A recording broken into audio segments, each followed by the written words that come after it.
Dear children, accountancy ക്ലാസ്സിലേക്ക് ഏവർക്കും ഹൃദ്യമായ സ്വാഗതം. ഇന്നത്തെ ക്ലാസ്സിൽ SCERT ടെക്സ്റ്റിലെ പേജ് നമ്പർ 73 ഇല്ലസ്ട്രേഷൻ 4 ചെയ്യുന്നത് എങ്ങനെയാണെന്ന് നോക്കാം. ആദ്യം നമുക്ക് ഈ ക്വസ്റ്റ്യൻ ഒന്ന് വായിച്ച് നല്ലതുപോലെ മനസ്സിലാക്കിയെടുക്കാം. Amitabh and Babul are partners sharing profits in the ratio of 3:2 with the capitals of ₹50,000 and ₹30,000 respectively. പാർട്ട്നേഴ്സായ Amitabh, Babul എന്നിവർ ലാഭം പങ്കിടുന്നത് 3:2 എന്ന അനുപാതത്തിലാണ്.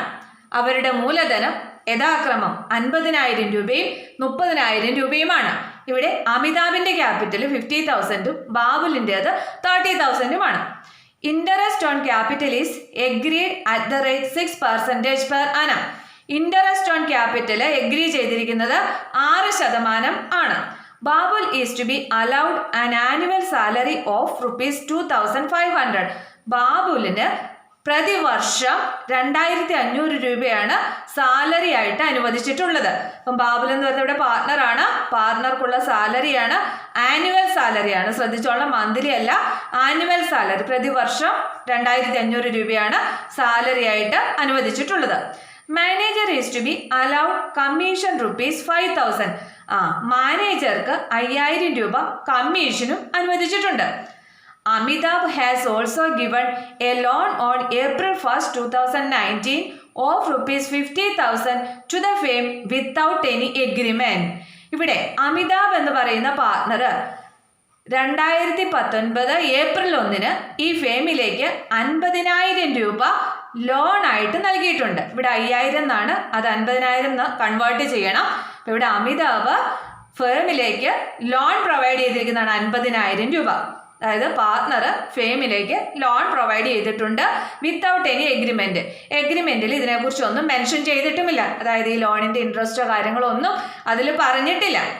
During the year 2019-20 the profits earned is ₹22,250. 2019-20 ആ വർഷത്തെ ലാഭം എന്ന് പറയുന്നത് 22,250 രൂപയാണ്. Prepare profit and loss appropriation account showing the distribution of profit and the partners capital accounts for the year ending March 31st, 2020. 2020 March 31 വർഷ അവസാനത്തെ പ്രോഫിറ്റ് ആൻഡ് ലോസ് അപ്രോപ്രിയേഷൻ അക്കൗണ്ടും പാർട്ട്നേഴ്സിന്റെ capital അക്കൗണ്ടും തയ്യാറാക്കാനാണ് പറഞ്ഞിരിക്കുന്നത്. പ്രോഫിറ്റ് ആൻഡ് ലോസ് അപ്രോപ്രിയേഷൻ അക്കൗണ്ടിൽ ഇവരുടെ ലാഭം എങ്ങനെയാണ് distribute ചെയ്തിരിക്കുന്നതെന്നാണ് നമ്മൾ അതിൽ കാണിച്ചു കൊടുക്കേണ്ടത്. അതുകൂടാതെ ക്യാപിറ്റൽ അക്കൗണ്ടും തയ്യാറാക്കേണ്ടതുണ്ട്. ഇവിടെ profit and loss appropriation account തയ്യാറാക്കുന്നതിന് മുൻപ് ശ്രദ്ധിക്കേണ്ട വളരെ ഇമ്പോർട്ടൻ്റ് ആയിട്ടുള്ള കുറച്ച് കാര്യങ്ങളുണ്ട്. നോക്കിക്കേ, ഇവിടെ പ്രോഫിറ്റ് ഏൺഡ് ഈസ് ₹22,250, 22,250 രൂപ എന്ന് തന്നിട്ടുണ്ട് ലാഭം. പക്ഷേ ഈ പ്രോഫിറ്റ് മുഴുവനും അപ്രോപ്രിയേഷൻ നടത്താൻ, പാർട്ട്നേഴ്സിന് അപ്രോപ്രിയേഷൻ നടത്താൻ അല്ലെങ്കിൽ അവർക്ക് വിനിയോഗിക്കാനായിട്ട് സാധിക്കില്ല. കാരണം എന്താണെന്നോ, ഇതിനകത്ത് ചില items charge against profit items ഉണ്ട്. ആ കൊടുക്കാനുള്ളതും കൂടി കൊടുത്ത ശേഷമുള്ള പ്രോഫിറ്റാണ് അപ്രോപ്രിയേഷൻ നടത്താൻ പറ്റത്തുള്ളൂ. അപ്പോൾ ഇവിടെ ഏതാണ് ചാർജ് എഗനിസ്റ്റ് പ്രോഫിറ്റ് ഐറ്റംസ് ഉള്ളത്? ശ്രദ്ധിച്ചോ നിങ്ങൾ? ഇവിടെ manager is to be allowed a commission ₹5,000. മാനേജർക്ക് 5,000 രൂപ കമ്മീഷൻ അനുവദിച്ചിട്ടുണ്ട്. മാനേജേഴ്സ് കമ്മീഷൻ എന്ന് പറയുന്നത് ആലോചിച്ച് നോക്കിക്കേ, മാനേജറാണ്, പാർട്ട്ണർ അല്ല. അപ്പോൾ പുറത്തു നിന്നുള്ള ഒരാളായിരിക്കും അത് മാനേജ് ചെയ്യുന്നത്. ആ മാനേജർക്ക് 5,000 രൂപ കമ്മീഷൻ കൊടുക്കണമെന്ന് പറയുമ്പോൾ അതെന്ത് ഐറ്റമാണ്? ചാർജ് എഗനിസ്റ്റ് പ്രോഫിറ്റ് ഐറ്റം ആണല്ലേ. അതായത് പ്രോഫിറ്റ് ഇല്ലെങ്കിൽ കൂടിയും ലോസ് ആണെങ്കിലും മാനേജർക്ക് കൊടുക്കാനുള്ള കമ്മീഷൻ കൊടുക്കാതിരിക്കാൻ പറ്റുമോ? ഇല്ലല്ലേ. അപ്പോൾ അത് നമ്മൾ പ്രോഫിറ്റ് ആൻഡ് ലോസ് അക്കൗണ്ടിൽ ഡെബിറ്റ് ചെയ്യേണ്ട ഐറ്റമാണ്. അപ്പോൾ ഈ ലാഭത്തിൽ നിന്ന് ആദ്യം മാനേജറുടെ കമ്മീഷൻ കുറയ്ക്കണം അല്ലേ.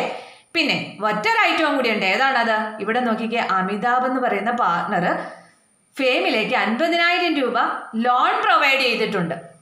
ഇപ്പം ഇവിടെ പ്രത്യേകിച്ച് എഗ്രിമെൻ്റ് ഒന്നും ഇല്ല എന്ന് പറയുന്നുണ്ട്. ആലോചിച്ച് നോക്കിക്കേ, പാർട്ട്ണർ ലോൺ തന്നിട്ടുണ്ടെങ്കിൽ ആ ലോണിന് ഇൻട്രസ്റ്റ് കൊടുക്കണ്ടേ? ഡീഡിൽ മെൻഷൻ ചെയ്തിട്ടില്ല എങ്കിലും അപ്പോൾ നമ്മളോട് ഏത് പ്രൊവിഷൻസ് ആണ് അപ്ലൈ ചെയ്യാൻ പറഞ്ഞിരിക്കുന്നത്? പാർട്ണർഷിപ്പ് ആക്ടിലെ പ്രൊവിഷൻസ് അപ്ലൈ ചെയ്യാനല്ലേ പറഞ്ഞിരിക്കുന്നത്. പാർട്ണർഷിപ്പ് ആക്ടിൽ എന്താ പറഞ്ഞിരിക്കുന്നത്? ഡീഡില് ഇൻട്രസ്റ്റ് ഓൺ ലോൺ പറയുന്നില്ല എങ്കിലും 6% വെച്ച് പ്രൊവൈഡ് ചെയ്യാനാണ് പറഞ്ഞിരിക്കുന്നത്. അപ്പോൾ ഇവിടെ ഈ കേസിൽ അമിതാഭിൻ്റെ 50,000 രൂപയ്ക്ക് ഈ ഫേമിൽ നിന്ന് 6% പലിശ കൊടുക്കണം, അല്ലെ? ഇൻട്രസ്റ്റ് ഓൺ ലോൺ പ്രൊവൈഡ് ചെയ്യണം. ഇൻട്രസ്റ്റ് ഓൺ ലോൺ എന്ന് പറയുന്നതും ചാർജ് എഗനിസ്റ്റ് പ്രോഫിറ്റ് ഐറ്റം ആണ്, അല്ലേ? അതും പ്രോഫിറ്റ് ഇല്ലെങ്കിലും ആ ലോണിൻ്റെ പലിശ ഫേം പാർട്ണർക്ക് കൊടുക്കേണ്ടതാണ്. അപ്പോൾ ഇവിടെ 50,000 രൂപയാണ് ലോൺ എമൗണ്ട്. 6% പലിശ എന്ന് പറയുമ്പോൾ ഇൻട്രസ്റ്റ് ഓൺ അമിതാഭ്സ് ലോൺ എത്രയാണ്? 50,000 × 6/100 3000. അപ്പോൾ ഇവിടെ 5,000 രൂപ മാനേജറുടെ കമ്മീഷനും 3,000 രൂപ പാർട്ണറുടെ ഇൻട്രസ്റ്റ് ഓൺ ലോൺ, അത് രണ്ടും കൂടി കൊടുത്ത ശേഷം, ആ 2 എക്സ്പെൻസുകളും കൂടി കൊടുത്ത് തീർത്ത ശേഷമുള്ള പ്രോഫിറ്റേ അപ്രോപ്രിയേഷന് വേണ്ടിയിട്ട് എടുക്കാവുള്ളൂ. മനസ്സിലായോ? അപ്പോൾ അതാണ് ഇവിടെ നോട്ടായിട്ട് കുറിച്ചിരിക്കുന്നത്. Here managers commission ₹5,000 and interest on partners loan ₹3,000 are charge against profit. ഈ 2 ഐറ്റവും ചാർജ് എഗനിസ്റ്റ് പ്രോഫിറ്റ് ഐറ്റംസ് ആണ്. So it should be debited to profit and loss account. ഇത് രണ്ടും എന്ത് ചെയ്യേണ്ട ഐറ്റമാണ്? പ്രോഫിറ്റ് ആൻഡ് ലോസ് അക്കൗണ്ടിൽ ഡെബിറ്റ് ചെയ്യേണ്ട ഐറ്റമാണ്. Then the net profit reduced by ₹8,000 and it to become ₹14,250. അപ്പോൾ ഈ 2 എക്സ്പെൻസുകളും കൂടെ മാനേജറുടെ കമ്മീഷനും ഇൻട്രസ്റ്റ് ഓൺ പാർട്ട്നേഴ്സ് ലോണും കൂടി പ്രൊവൈഡ് ചെയ്ത് കഴിയുമ്പോൾ ഈ പ്രോഫിറ്റ് എന്ന് പറയുന്നത് 22,250 നിന്ന് 8,000 രൂപ കുറഞ്ഞ് 14,250 മാറും. അപ്പോൾ അപ്രോപ്രിയേഷൻ നടത്താൻ അല്ലെങ്കിൽ പാർട്ട്നേഴ്സിന് വിതരണം ചെയ്യാനുള്ള വിനിയോഗിക്കാനുള്ള പ്രോഫിറ്റ് എന്ന് പറയുന്നത് 14,250 മാത്രമാണ്. ക്ലിയർ? ഇവിടെ ഒരു പ്രോഫിറ്റ് ആൻഡ് ലോസ് അക്കൗണ്ട് തയ്യാറാക്കി നെറ്റ് പ്രോഫിറ്റ് 14,250 കണ്ടുപിടിച്ചിരിക്കുന്നത് നോക്കിക്കേ. എങ്ങനെയാണ് പ്രോഫിറ്റ് ആൻഡ് ലോസ് അക്കൗണ്ട് വരയ്ക്കുക? ഇവിടെ നമുക്ക് പ്രോഫിറ്റ് എത്രയാണ്? ഇവിടെ പ്രോഫിറ്റ് 22,250 ആണ്.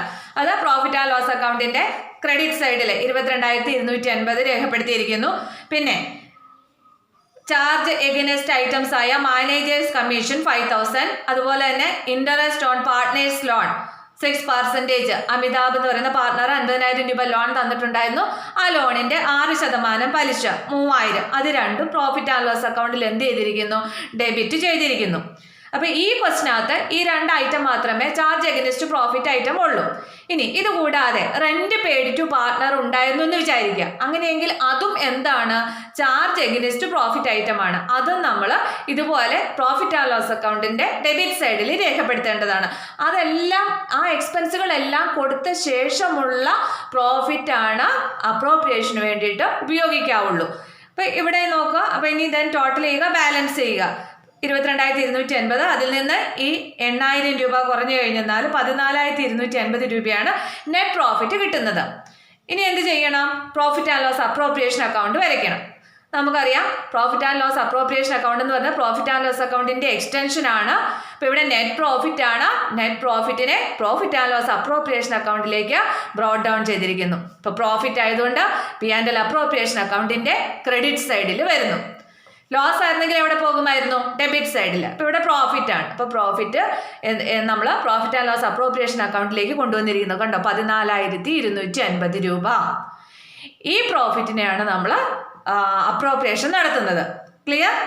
പിന്നെ എന്ത് ചെയ്യണം? പ്രോഫിറ്റ് ആൻഡ് ലോസ് അപ്രോപ്രിയേഷൻ അക്കൗണ്ടിന്റെ റൂള് നമുക്കറിയാം. പ്രോഫിറ്റ് ആൻഡ് ലോസ് അക്കൗണ്ട് പോലെ തന്നെയാണ് എക്സ്പെൻസസും ലോസസും, ഫേമിന്റെ പോയിന്റ് ഓഫ് വ്യൂലുള്ള എക്സ്പെൻസസും ലോസസും എല്ലാം ഡെബിറ്റ് സൈഡിൽ, ഇൻകംസും ഗെയിൻസും എല്ലാം ക്രെഡിറ്റ് സൈഡിൽ.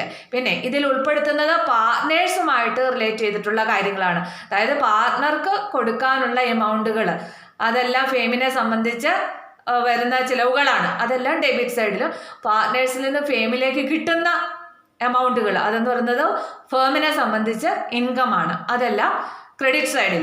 അപ്പം പാർട്ട്ണറുമായിട്ട് റിലേറ്റ് ചെയ്തിട്ടുള്ള കാര്യങ്ങൾ മാത്രമാണ് പ്രോഫിറ്റ് ആൻഡ് ലോസ് അപ്രോപ്രിയേഷൻ അക്കൗണ്ടിൽ എഴുതേണ്ടത്. അതായത് 14,250 രൂപ നെറ്റ് പ്രോഫിറ്റ് ഉണ്ട്. ആ നെറ്റ് പ്രോഫിറ്റ് എങ്ങനെ പാർട്ട്നേഴ്സിന് അപ്രോപ്രിയേഷൻ നടത്തുന്നു, അതാണ് എങ്ങനെയാണ് അവിടെ വിനിയോഗിക്കുന്നത്, അതാണ് നമ്മൾ ഈ അക്കൗണ്ടിൽ കാണിക്കുന്നത്. അപ്പോൾ ഇവിടെ എന്തൊക്കെയാണ് കൊടുക്കാൻ പറഞ്ഞിരിക്കുന്നതെന്ന് നോക്കിക്കേ. ഇവിടെ നോക്കിക്കേ, ഇൻട്രസ്റ്റ് ഓൺ ക്യാപിറ്റൽ 6% ഉണ്ട്. പിന്നെ ബാബുലിന് ആനുവൽ സാലറി 2500 ഉണ്ട്. പിന്നെ മാനേജേഴ്സ് കമ്മീഷനും ലോണിന്റെ ഇൻട്രസ്റ്റും അത് നമ്മൾ പ്രോഫിറ്റ് ആൻഡ് ലോസ് അക്കൗണ്ടിൽ ഡെബിറ്റ് ചെയ്തല്ലോ. പിന്നെ അത് നമ്മൾ എഴുതണ്ട. ഇവിടെ ബാബുലിന്റെ സാലറി 2500 ആണ്, അതായത് ആനുവൽ സാലറിയാണ്. അപ്പം നമ്മളത് നേരെ അങ്ങോട്ട് എഴുതിയാൽ മതി. ഓർത്തോളണം, പെർ മന്ത് ആണെങ്കിൽ നമ്മൾ അതിനെ ആനുവലായിട്ട് കൺവേർട്ട് ചെയ്യണം. അതായത് ഇൻറ്റു 12 ഇട്ട് മൾട്ടിപ്ലൈ ചെയ്തിട്ട് വേണം ഉള്ള എമൗണ്ട് വേണം എഴുതാനായിട്ട്. ഇവിടെ ആനുവൽ സാലറി എന്ന് എടുത്തു പറഞ്ഞിട്ടുണ്ട്. അപ്പോൾ അതുകൊണ്ട് അത് മാത്രം നമ്മൾ എഴുതിയാൽ മതി. ഇനി ഇൻട്രസ്റ്റ് ഓൺ ക്യാപിറ്റൽ. ഇപ്പം ബാബുലിന് സാലറി കൊടുക്കാന്ന് പറയുന്നത് പാർട്ണർഷിപ്പ് ഫേമിനെ സംബന്ധിച്ച എക്സ്പെൻസ് ആണ് അല്ലേ, അതായത് പാർട്ട്ണർക്ക് കൊടുക്കേണ്ടതാണ്. അപ്പോൾ അതുകൊണ്ട് നമ്മൾ പ്രോഫിറ്റ് ആൻഡ് ലോസ് അപ്രോപ്രിയേഷൻ അക്കൗണ്ടിൽ ഡെബിറ്റ് ചെയ്തിരിക്കുന്നു. ഇനി അടുത്ത ഐറ്റം എന്താണ്? ഇൻട്രസ്റ്റ് ഓൺ ക്യാപിറ്റൽ ആണ്. ഇൻട്രസ്റ്റ് ഓൺ ക്യാപിറ്റൽ എന്ന് പറഞ്ഞാൽ എന്താ? പാർട്ട്ണർ ഇൻവെസ്റ്റ് ചെയ്തിട്ടുള്ള എമൗണ്ടിന് പാർട്ട്ണർക്ക് കൊടുക്കേണ്ട എമൗണ്ട് ആണ്. അപ്പോൾ അതും എന്ത് ചെയ്യേണ്ടതാണ്? ഫേമിനെ സംബന്ധിച്ച എക്സ്പെൻസ് ആണ്. അതുകൊണ്ട് പ്രോഫിറ്റ് ആൻഡ് ലോസ് അപ്രോപ്രിയേഷൻ അക്കൗണ്ടിൽ ഡെബിറ്റ് ചെയ്യേണ്ട ഐറ്റമാണ്. അപ്പോൾ ഇവിടെ അമിതാഭ് ഇൻവെസ്റ്റ് ചെയ്തിരിക്കുന്ന ക്യാപിറ്റൽ 50,000 ആണ്. ക്വസ്റ്റിനകത്ത് തന്നിട്ടുണ്ട്. Interest rate 6%. അപ്പോൾ 50,000 × 6/100 3000. ഇനി ബാബുലിന്റെ ക്യാപിറ്റൽ 30,000 ആണ്. അതിന്റെ 6% എന്ന് പറയുമ്പോൾ 1800 വരും. അപ്പോൾ രണ്ടുപേരുടെ ഇൻട്രസ്റ്റ് ഓൺ ക്യാപിറ്റൽ ഫേമിനെ സംബന്ധിച്ച എക്സ്പെൻസ് ആണ്. അതുകൊണ്ട് അത് രണ്ടും എന്ത് ചെയ്തിരിക്കുന്നു? പ്രോഫിറ്റ് ആൻഡ് ലോസ് അപ്രോപ്രിയേഷൻ അക്കൗണ്ടിൽ ഡെബിറ്റ് ചെയ്തിരിക്കുന്നു. അപ്പോൾ ഈ ക്വസ്റ്റിനകത്ത് ഇത്രയുമാണ് വരുന്നുള്ളൂ. പിന്നെ എന്ത് ചെയ്യുക? ടോട്ടൽ ചെയ്യുക, ബാലൻസ് ചെയ്യുക. ഇപ്പോൾ 14,250 രൂപയാണ് നെറ്റ് പ്രോഫിറ്റ് ഉണ്ടായിരുന്നത്. അപ്പോൾ അത് ക്രെഡിറ്റ് സൈഡാണ് കൂടുതൽ. അത് തന്നെ ഇങ്ങോട്ട് എഴുതി ഇപ്പുറത്തെ ഡെബിറ്റ് എമൗണ്ട് കൊടുത്തേക്കും എഴുതിയിരിക്കുന്നു. അപ്പം അതിൽ നിന്ന് ഇത്രയും, അതായത് ബാബുൽ എന്ന് പറഞ്ഞ പാർട്ണറുടെ സാലറിയും രണ്ടുപേർക്കുമുള്ള ഇൻട്രസ്റ്റ് ഓൺ ക്യാപിറ്റലും പ്രൊവൈഡ് ചെയ്ത ശേഷം ബാക്കിയുള്ള പ്രോഫിറ്റ് 6,950 രൂപയാണ്. അപ്പോൾ ഇതാണ് ഡിവിസിബിൾ പ്രോഫിറ്റ് അല്ലെങ്കിൽ ഡിസ്ട്രിബ്യൂട്ടബിൾ പ്രോഫിറ്റ്. ഈ ലാഭമാണ്, ഈ 6,950 രൂപയാണ് പാർട്ട്നേഴ്സിന് അവരുടെ ലാഭം പങ്കുവയ്ക്കുന്ന റേഷ്യോയിൽ വീതിച്ചു കൊടുക്കേണ്ടത്. ഇവിടെ റേഷ്യോ നമുക്ക് തന്നിട്ടുണ്ട്. 3:2 എന്ന അനുപാതത്തിലാണ് അവർ ലാഭം പങ്കിടുന്നതെന്ന് നമ്മുടെ ചോദ്യത്തിൽ തന്നിട്ടുണ്ട്. അപ്പം നമ്മൾ എന്ത് ചെയ്യണം? ഈ profit transfer to partners capital account. ഇത് പാർട്ട്നേഴ്സിനുള്ളതാണ്, അവരുടെ ക്യാപിറ്റൽ അക്കൗണ്ടിലേക്കാണ് നമുക്ക് ട്രാൻസ്ഫർ ചെയ്യേണ്ടത്. അപ്പോൾ അമിതാഭിന്റെ പ്രോഫിറ്റ് എത്രയാണ്? 6,950 × 3:2 ആണ്. അപ്പം 3/5 പോർഷനാണ് അമിതാഭിന്. അപ്പം 4,170. അതുപോലെ 6,950ന്റെ 2/5 പോർഷൻ ബാബുലിനുള്ളതാണ്. അതെന്ന് പറഞ്ഞാൽ 2,780 രൂപയാണ്. ഇപ്പോൾ രണ്ടും കൂടെ ടോട്ടൽ 6,950 കിട്ടും. അപ്പോൾ ഇതാണ് നമ്മൾ profit and loss appropriation account വഴി നമ്മൾ കണ്ടുപിടിച്ചത്. അതായത് ഡിവിസിബിൾ പ്രോഫിറ്റ്. ഇതാണ് പാർട്ട്നേഴ്സിന് അവരുടെ പ്രോഫിറ്റ് ഷെയറിംഗ് റേഷ്യോയിൽ വീതിച്ചു കൊടുക്കേണ്ടത്. ഇനി ഈ ലാഭം എങ്ങോട്ട് പോകണം? ഇവരുടെ ക്യാപിറ്റൽ അക്കൗണ്ടിലേക്ക്, പാർട്ട്നേഴ്സിന്റെ ക്യാപിറ്റൽ അക്കൗണ്ടിലേക്കാണ് ട്രാൻസ്ഫർ ചെയ്യുന്നത്. അപ്പം ഇനി എന്ത് വരയ്ക്കാം? നമുക്ക് പാർട്ട്നേഴ്സിന്റെ ക്യാപിറ്റൽ അക്കൗണ്ട് വരയ്ക്കാം.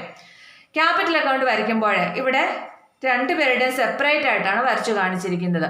നമുക്ക് ചെയ്യുമ്പോൾ രണ്ടുപേരുടെയും ഒറ്റ അക്കൗണ്ടിൽ വരയ്ക്കാം. അതായത് രണ്ടുപേർക്കും ഓരോ എമൗണ്ട് കോളം കൊടുത്താൽ മതി ഒരുമിച്ച്. ഇപ്പം സെപ്പറേറ്റ് വരയ്ക്കുമ്പോൾ കൂടുതൽ സമയമെടുക്കും. അപ്പം ഇതുപോലെ ഒറ്റ അക്കൗണ്ട് വരയ്ക്കുക. എന്നിട്ട് അമിതാഭ് സാറിൻ്റെ ബാബുൾസ് ക്യാപിറ്റൽ അക്കൗണ്ട് എന്ന് ഹെഡിങ് കൊടുക്കുക. എന്നിട്ട് രണ്ടുപേർക്കും എമൗണ്ട് കോളം പ്രൊവൈഡ് ചെയ്താൽ മതി. അപ്പം നമുക്ക് വളരെ എളുപ്പത്തിൽ ഇത് ചെയ്തു തീർക്കാൻ പറ്റും. ഇനി എന്താണ് ക്യാപിറ്റൽ അക്കൗണ്ടിൻ്റെ റൂള്? ഓർക്കുന്നില്ലേ? അതായത് പാർട്ട്നേഴ്സിൻ്റെ ക്യാപിറ്റൽ അക്കൗണ്ട് അവരുടെ അക്കൗണ്ടാണ് അല്ലേ. അപ്പം ആ അക്കൗണ്ടിൽ പാർട്ട്നേഴ്സിൻ്റെ ക്യാപിറ്റൽ അക്കൗണ്ട് ബാലൻസ് ഇൻക്രീസ് ചെയ്യിക്കുന്ന ഐറ്റംസ് എല്ലാം എപ്പോഴും അവരുടെ അക്കൗണ്ടിൽ എന്ത് ചെയ്യണം? ക്രെഡിറ്റ് ചെയ്യണം അല്ലേ. ക്യാപിറ്റൽ അക്കൗണ്ട് ബാലൻസ് ഇൻക്രീസ് ചെയ്യിക്കുന്ന ഐറ്റംസ് എല്ലാം ക്രെഡിറ്റ് സൈഡിലും അക്കൗണ്ട് ബാലൻസ് ഡിക്രീസ് ചെയ്യിക്കുന്ന ഐറ്റംസ് എല്ലാം ഡെബിറ്റ് സൈഡിലുമാണ് എഴുതേണ്ടത്. അത് ഓർത്തിരുന്നാൽ മതി, ഈസി ആയിട്ട് നമുക്ക് ചെയ്യാം. ഇനി ക്യാപിറ്റൽ അക്കൗണ്ടാണ്. അക്കൗണ്ടിൻ്റെ ഓപ്പണിംഗ് ബാലൻസ് എന്ന് പറയുമ്പോൾ അതായത് ഇവർ ഇനീഷ്യലി കൊണ്ടുവന്നിട്ടുള്ള ക്യാപിറ്റൽ അല്ലേ, രണ്ടുപേരുടെ ഓപ്പണിങ്ങിലുള്ള ക്യാപിറ്റൽ. ഇവിടെ അമിതാഭ് 50,000, ബാബുൽ 30,000 കൊണ്ടുവന്നിരിക്കുന്നത്. അപ്പോൾ അതെന്ന് പറയുന്നത് നമ്മുടെ ഓപ്പണിംഗ് ക്യാപിറ്റലാണ്. അത് നമ്മൾ എന്തെന്ന് പറഞ്ഞ് എഴുതേണ്ടത്? ബാലൻസ് ബ്രോഡ് ഡൗൺ അല്ലേ. ക്യാപിറ്റലാണ്, ക്യാപിറ്റൽ അക്കൗണ്ടിന് ക്രെഡിറ്റ് ബാലൻസ് ആണ്. ഓപ്പണിംഗ് ബാലൻസ് എപ്പോഴും ക്രെഡിറ്റ് ആണ് വരികയുള്ളൂ, നമുക്കറിയാം. അപ്പോൾ ആ ഓപ്പണിംഗ് ബാലൻസ് ബ്രോഡ് ഡൗൺ എന്ന് പറഞ്ഞാൽ അമിതാഭിൻ്റെ കോളത്തിൽ 50,000, ബാബുലിൻ്റെ കോളത്തിൽ 30,000 രേഖപ്പെടുത്തിയിരിക്കുന്നു. ഇനി അടുത്തത് പാർട്ണറുടെ അക്കൗണ്ടിലേക്ക് ചെല്ലുന്നത്. ഇവിടെ ബാബുലിന് 2500 രൂപ സാലറി പറഞ്ഞിട്ടില്ല, ആനുവൽ സാലറി. ആലോചിച്ച് നോക്കിക്കേ, ബാബുലിൻ്റെ സാലറി പാർട്ണർക്ക് കിട്ടുവാണ്. അപ്പം പാർട്ണർക്ക് കിട്ടുമ്പോൾ പാർട്ണറുടെ അക്കൗണ്ടിലേക്ക് 2500 രൂപ ചെല്ലുമ്പോൾ പാർട്ണറുടെ account balance, capital account balance എന്ത് ചെയ്യും? ഇൻക്രീസ് ചെയ്യും അല്ലേ? അപ്പോൾ അതുകൊണ്ട് 2500 ബാബുലിൻ്റെ അക്കൗണ്ടിൽ എന്ത് ചെയ്തിരിക്കുന്നു? ക്രെഡിറ്റ് ചെയ്തിരിക്കുന്നു. ഇവിടെ അമിതാഭിനൊന്നുമില്ല, അതുകൊണ്ട് അവിടെ ഡാഷ് ഇട്ടിരിക്കുന്നു. ഇനി interest on capital. Interest on capital എന്ന് പറയുമ്പോഴും എന്താണ്? പാർട്ണറുടെ അക്കൗണ്ടിലേക്ക് ചെല്ലുന്ന തുകയാണ് അല്ലേ? അപ്പം എത്രയും തുക അവരുടെ ക്യാപിറ്റൽ അക്കൗണ്ടിലേക്ക് ചെല്ലുകയാണ്. അപ്പോൾ അക്കൗണ്ട് ബാലൻസ് ഇൻക്രീസ് ചെയ്യും. അതുകൊണ്ട് ഇൻട്രസ്റ്റ് ഓൺ ക്യാപിറ്റലും എന്ത് ചെയ്യേണ്ട ഐറ്റമാണ്? ക്രെഡിറ്റ് ചെയ്യേണ്ട ഐറ്റമാണ്. അപ്പോൾ അവിടെ നമ്മുടെ ഇവിടെ കണ്ടുപിടിച്ചിട്ടുണ്ട്. ഇവിടെ കണ്ടോ, ഇൻട്രസ്റ്റ് ഓൺ ക്യാപിറ്റൽ അമിതാഭിന് 3000, ബാബുലിന് 1800. അത് തന്നെ അവരുടെ രണ്ടുപേരുടെ എമൗണ്ട് കോളത്തിലേക്ക് എഴുതിയിരിക്കുന്നു. ഇത്ര ഐറ്റംസ് ആണ് നമുക്ക് ഇതിൻ്റെ അകത്ത് എഴുതാനുള്ളത്. ഇനി ഇവിടെ ഡെബിറ്റ് സൈഡിൽ ഒന്നുമില്ല, കാരണം ഇവിടെ അക്കൗണ്ട് ബാലൻസ് ഡിക്രീസ് ചെയ്യുന്ന ഐറ്റംസ് ഒന്നും നമുക്ക് തന്നിട്ടില്ല. സാധാരണ എന്തൊക്കെയായിരിക്കും ഡിക്രീസ് ചെയ്യുന്ന ഐറ്റംസ്? പാർട്ണേഴ്സ് അവരുടെ അക്കൗണ്ടിൽ നിന്ന് വിഡ്രോ ചെയ്തിട്ടുണ്ടെങ്കിൽ, അതായത് ഡ്രോയിങ്സ് ഉണ്ടായിരുന്നുവെങ്കിൽ നമ്മൾ എവിടെ എഴുതിയാനെ? ഈ ഡെബിറ്റ് സൈഡിൽ എഴുതിയാനെ. അതുപോലെ അവരുടെ ഡ്രോയിങ്സിന് ഇൻട്രസ്റ്റ് ഓൺ ഡ്രോയിങ്സ് ചാർജ് ചെയ്തിട്ടുണ്ടെങ്കിലും അതും അവരുടെ അക്കൗണ്ടിൽ നിന്ന് കുറയുകയാണ്, അവർ ഫേമിലേക്ക് കൊടുക്കേണ്ടതാണ്. അതും എന്ത് ചെയ്യും? നമ്മൾ ഡെബിറ്റ് ചെയ്തേനെ. അപ്പോൾ ഇതൊന്നും ഇതിൻ്റെ അകത്തില്ല, അതുകൊണ്ട് ഇത്ര ഐറ്റംസേ ഉള്ളൂ. ഇനി എന്ത് ചെയ്യുക? ടോട്ടൽ ചെയ്യുക, ബാലൻസ് ചെയ്യുക. ടോട്ടൽ ചെയ്യുമ്പോൾ അമിതാഭിൻ്റെ ക്യാപിറ്റൽ ഇവിടെ എത്രയാണ് ടോട്ടൽ വരുന്നത്? 57,170.